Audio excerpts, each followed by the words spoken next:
আজকে আবার একটা নতুন ভিডিওতে সকলকে স্বাগত। কেমন আছেন সবাই? এখন বাজে সকাল 8টার মতো, আর এই সময় থেকে আমি আমার ভিডিওটা শুরু করছি। আমি আমার পুরো ভিডিওতে আমার ডেলি রুটিন শেয়ার করি। আশা করি ভালো লাগবে, দেখতে থাকুন পুরো ভিডিওটা। আমার চ্যানেলে যারা নতুন আছেন তারা অবশ্যই চ্যানেলটিকে সাবস্ক্রাইব করে দেবেন, যাতে আমি যে কোনো ভিডিও আপলোড করলেই তার নোটিফিকেশান আপনার কাছে পৌঁছায়। সকালে উঠেই যেটা প্রথম কাজ থাকে সেটা হলো বিছানাটা ভালো করে গোছানো। সেটা আমি বা আমার হাজব্যান্ড যে যার সুযোগ মতো করে নিই। বেশ কিছুদিন হয়ে গেল এই বেডশিটটা পাতা আছে, তো আজকে আমি বেডশিটটাকে পুরো চেঞ্জ করে দেব। আজকে বেশ অনেক দিন পর এই সাদা বেডশিটটা আমি পাতবো, কারণ শ্রীহান ছোট, ও যদিও ভীষণ পরিষ্কার পরিচ্ছন্নতা বজায় রাখে, তবুও আমি এটাকে খুব কমই পাতি, কারণ কোনো কিছু খেতে গেলে যদি পড়ে টরে যায় তাহলে একবারে দাগ হয়ে যাবে। কালকে যেহেতু রথযাত্রা, তো আজকের বাড়ির ছোট্ট রথটাকে রং করা হবে। প্রতি বছরই আমি বাচ্চাদের সাথে থেকে ওদেরকে একটু সাহায্য করে দিই এই কাজটা করতে। সকালে জলখাবারে ছিল এখানে পরোটা আর ছোলা পটল আলু দিয়ে একটা তরকারি, আর সাথে করে শশা নিয়েছিলাম। এটা আমি আর শ্রীহানবাবু দুজনেই খাবো। ওর জন্য আমি আর আলাদা করে কিছু বানাইনি, কারণ ও পরোটা খেতে ভীষণ ভালোবাসে। আমাদের বাড়ি যেহেতু নবদ্বীপে, তো নবদ্বীপের রথযাত্রাটা বেশ জাঁকজমক করেই পালন করা হয়। বিকেলের দিকে ছোট বড় অনেক রথ বিভিন্ন রকমভাবে সাজানো হয়, আর সেগুলোকে নিয়ে যাওয়া হয়, আর পেছনে থাকে প্রচুর ভক্তবৃন্দ। বাবা রোজকার মতো বাজার থেকে সবজি নিয়ে এসেছে, আমি সেগুলো একটু গুছিয়ে রাখছিলাম। আর আজকে রান্না হবে এই লাল ডাঁটার তরকারি। এই বাড়িতে ডাঁটা খেতে সকলে ভীষণ পছন্দ করে। এখন যেমন লাল ডাঁটা উঠেছে, তো লাল ডাঁটা হবে, আর কিছুদিন আগে হচ্ছিল সজনের ডাঁটা, এরপরে উঠবে পালং শাক। মানে একটার পর একটা ডাঁটা এ বাড়িতে হয়েই থাকে। আজকে এই সবজিটা আমিই কাটছি, কারণ বাড়ির কাছাকাছি যে শারদেশ্বরী আশ্রম আছে ওখানেই মামনি গেছে। আশ্রমে খুব ধুমধাম করেই জগন্নাথ দেবের পুজো করা হয়, আর রথও বের করা হয়। প্রত্যেক শনিবারেই উনি সন্ধ্যার দিকে আশ্রমে যান। তবে আজকে যেহেতু রথযাত্রা, সারাদিনই প্রায় থাকবেন, আর ওখানেই আজকে প্রসাদের আয়োজন করা হয়েছে, ওখানেই খাওয়া দাওয়া করবেন। আজকে রান্নাবান্না সব কিছুই অল্প অল্প হবে, কারণ রাতে হবে চিকেন আর পোলাও। অন্যান্য বছর এই রথযাত্রার দিন নিরামিষ করা হয়, এমনকি আমাদের ও বাড়িতেও মা বলল নিরামিষ করেছে। তো কালকে যেহেতু শনিবার, পরপর দুদিন যদি নিরামিষ খাওয়া হয় বাচ্চাদের একটু অসুবিধা হয়ে যাবে।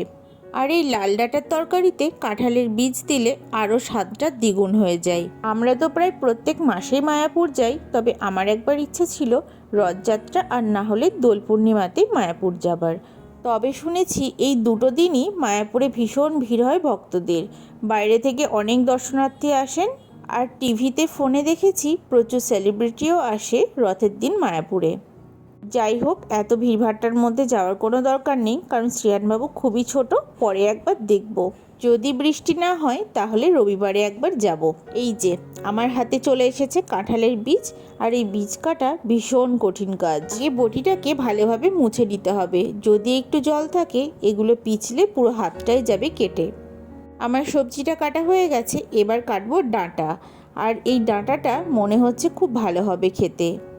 আমি দেখেছি যে ডাঁটা দেখতে খারাপ হয় সেই ডাঁটাগুলো খেতে ততটাই ভালো হয়।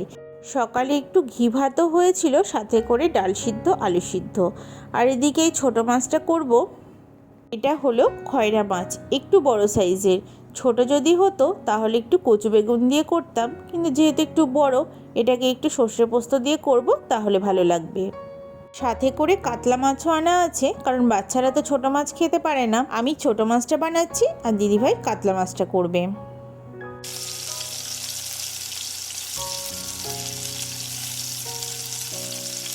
মশলাটা এখানে রেডি করে নিচ্ছি। সর্ষেটাকে ভিজিয়ে রেখেছিলাম, এবার ওটাকে ছেঁকে খোসাগুলোকে ফেলে দেব। এবার এতে মেশালাম 5-6টা মতো কাঁচা লঙ্কা আর একটু পোস্ত। আজকে পোস্তটা ভীষণ অল্প আছে, তবে আজ আর কেনা হলো না, আবার তো শনিবারে আনাই হবে। এই মাছটা যদিও জিরে সর্ষে বাটা দিয়েও করা যায়, তবে সর্ষে পোস্ত দিয়ে করলে একটু অন্যরকম হবে। তবে এই বছরে একটা সমস্যা হয়ে গেছে, রথ সাজানোর মতো কোনো জিনিসপত্রই নেই। কারণ এই বৃষ্টি বৃষ্টি করে একদিনও তো বেরোনো হয়নি। যেহেতু বাড়িতে রঙের কাজ হয়েছে, সেই জন্য জিনিসপত্র একটু এদিক ওদিক হয়ে গেছে। তা না হলে ঘরে যা ছিল সেগুলো দিয়ে আমরা অন্যান্যবার সাজাই। তবে জানেন, এবছর দাদা একটা বড় রথ বানিয়ে দিয়েছে বাড়িতে। বড়টার সাথে সাথে ছোটটাকেও সাজানো হবে, দুটো রথই টানা হবে। তবে শ্রীয়ানবাবু আর তার দিদি আর ছোটটা টানবে, আর বড়টা দাদা ভাই টানবে। আমার খয়রা মাছটা এখানে রান্না হয়ে গেছে। এবার চলুন দেখি উপরে ওরা কি করছে। যদিও রাজ এই হাতের কাজগুলো ভালো করে। এই যে এখানে যে যার রথ নিয়ে ব্যস্ত, যার যারটা তাকে তাকে রং করতে দেওয়া হয়েছে, আর আমি একটু মাঝে মাঝে হেল্প করে দিচ্ছিলাম। ওর বাবা আবার বাজারে গিয়ে পরে একটু মাছের ডিম এনেছে, সেটাকে আবার পেঁয়াজ লঙ্কা কেটে লবণ টবণ দিয়ে খুব সুন্দর করে মাখিয়েও রেখেছে। তারপরে আমি গরম গরম এটা খাওয়ার আগে ভেজে নিচ্ছি। বর্ষাকালে বাজারে বেশ ভালো টাটকা ডিম পাওয়া যায়, আর খেতেও বেশ ভালো লাগে।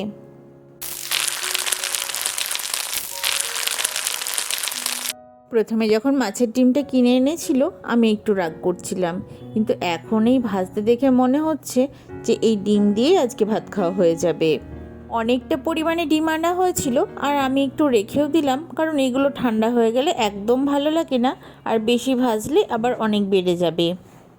প্রত্যেক দিনই ভাবি আজকে থেকে ভাজাভুজি খাবো না, কিন্তু এইসব মুখরোচক খাবার যদি সামনে এনে ধরা হয় তাহলে কি করে আর এই তেল থেকে দূরে থাকি বলুন।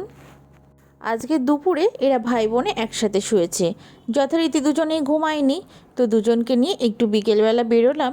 আর ওর বাবাও স্কুল থেকে আসবে, তাই বাস স্ট্যান্ডের দিকেই গেছিলাম।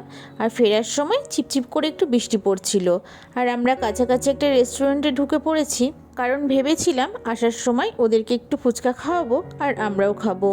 না, এই বৃষ্টিতে আর ফুচকা খাওয়া গেল না, ওই রেস্টুরেন্টে গিয়ে মোগলাই আর চিকেন পকোড়া খাওয়া হলো। ও ওয়ানে পড়ে? তুমি ওয়ানে পড়ো? আচ্ছা।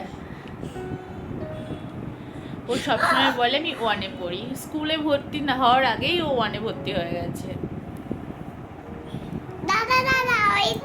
হ্যাঁ বলো বলো। আচ্ছা বলো বলো বলো, তুমি তো আমার থেকে ভালো বেশি কথা বলতে পারছো। দিদা টেকনোতে পড়ে। দিদিয়া টেকনোতে পড়ে? আচ্ছা, তুমি কোথায় পড়ো? ওয়ানে। ওয়ানে কোন স্কুল? আমি আমি টেকনোতে বলবো। তুমি কোন স্কুলে পড়ো সেটা বলো। ওয়ানে। ওয়ানে কোন স্কুলে পড়ো সেটা বলো। হিন্দু স্কুলে। হিন্দু স্কুলে? ওর বাবার স্কুলের নাম হিন্দু স্কুল, তো ও ওখান দিয়ে মাঝে মাঝে যায়, মানে ওটা পোড়ামাতলা যেতে গেলে রাস্তার ওপরেই পড়ে। তো ওই স্কুলটা দেখিয়ে বলবো আমি এই স্কুলে পড়ি, হিন্দু স্কুলে ওয়ানে পড়ি। কি জানো না? কি জানো না বলো। দাদাই স্কুল। দাদা ভাইয়ের স্কুল জানো? দাদা ভাইও টেকনোতে পড়ে। তুমি যাবে টেকনোতে, যাবে না হিন্দু স্কুলে যাবে? তুমি টেকনোতে যাবে না হিন্দু স্কুলে যাবে সেটা বলো। আজকের ভিডিওটা এই পর্যন্তই। ভিডিওটা কেমন লাগলো অবশ্যই একটা কমেন্ট করে জানাবেন, আর ভালো লাগলে একটা লাইক করে দেবেন। আসছি নতুন কোনো ভিডিও নিয়ে, ততক্ষণ ভালো থাকবেন।